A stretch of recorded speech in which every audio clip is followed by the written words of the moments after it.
Hi, friend. Welcome back to my channel. Today, I'll tell you a story about bravery, teamwork, and the strength of a community when everything seemed to fall apart. Don't forget to subscribe for more stories that inspire and take you on amazing journeys.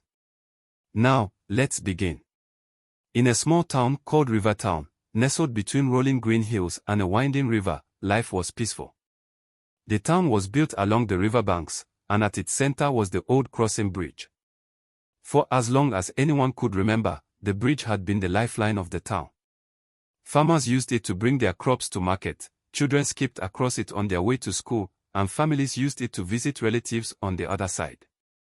But the bridge wasn't just practical, it was special. Carved into its wooden rails were the initials of generations of townsfolk. Couples had scratched their names into the planks, and children had drawn pictures with chalk.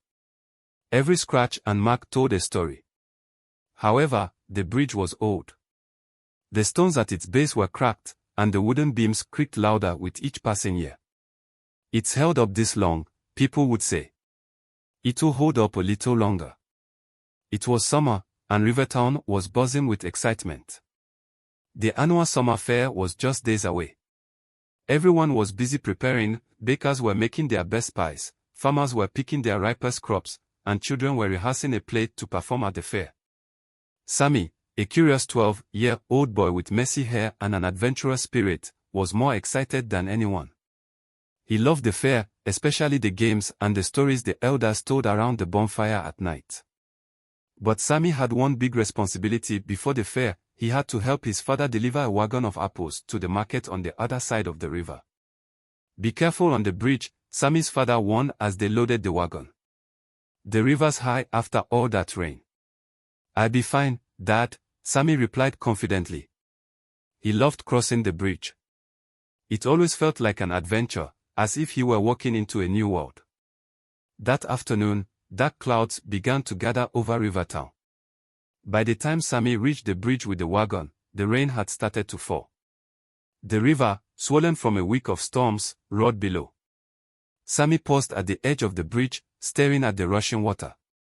The wooden planks were slick with rain, and the bridge groaned as the wind howled. "It's just a little rain," Sammy told himself. He gripped the wagon tightly and stepped onto the bridge. Behind him, other villagers were crossing too, a farmer with a cart of hay, a group of school children hurrying home, and Mrs. Turner, the baker, carrying a basket of fresh bread. The bridge creaked under the weight, but no one thought much of it. Until it happened. Crack! A deafening sound tore through the air as one of the main beams beneath the bridge snapped. The middle of the bridge sagged, and people screamed as the planks began to break apart. Sammy froze, gripping the wagon as the bridge swayed violently. "Help!" someone shouted. A group of children clung to the railing, their faces pale with fear. Mrs. Turner dropped her basket and grabbed onto the edge of the bridge as it tilted dangerously. Then, with a final, shattering crack, the middle section of the bridge collapsed into the raging river below. Sammy watched in horror as people and carts tumbled into the water. The river's current was strong, dragging everything downstream. Sammy spotted a little girl clinging to a broken piece of the bridge, her terrified screams cutting through the chaos. Without thinking, he let go of the wagon and ran toward her. The planks beneath his feet were slippery and unstable, but he didn't stop. "Hold on," he shouted as he reached her. The girl's tiny hands were gripping the edge of the plank, her knuckles white. "I've got you," Sammy said, crouching down. He extended his hand, and the girl grabbed it with all her strength. Sammy pulled her up just as the plank gave way and fell into the river.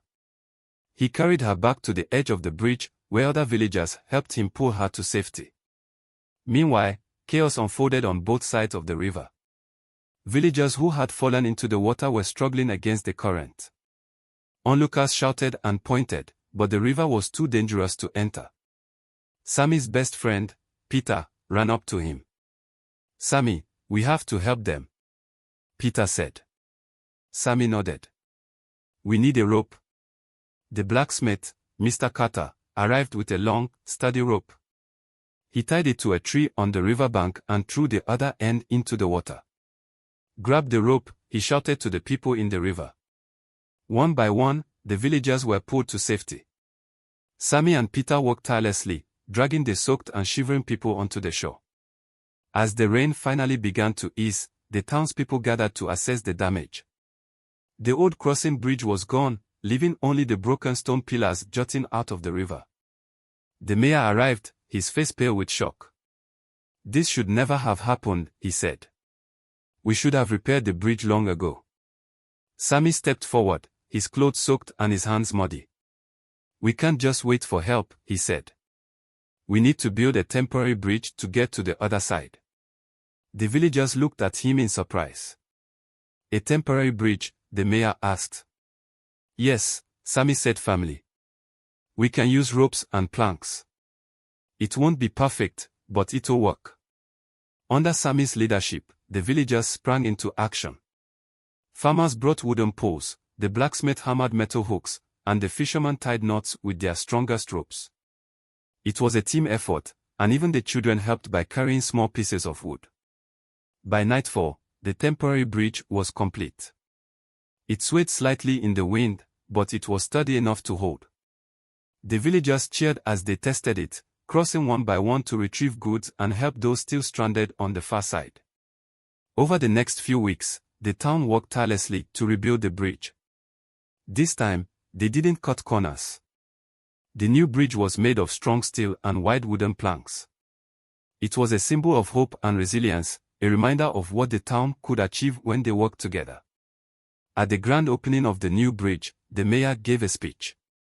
"This bridge stands because of the courage and determination of our people. And today, we honor a young hero who showed us the true meaning of bravery. Sammy, this is for you."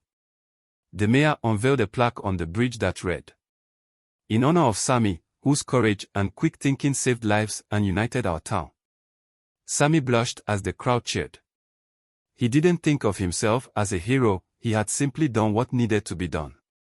From that day on, the new bridge became more than just a way to cross the river. It was a symbol of the town's strength and unity, and every time someone walked across it, they remembered the courage that brought it to life.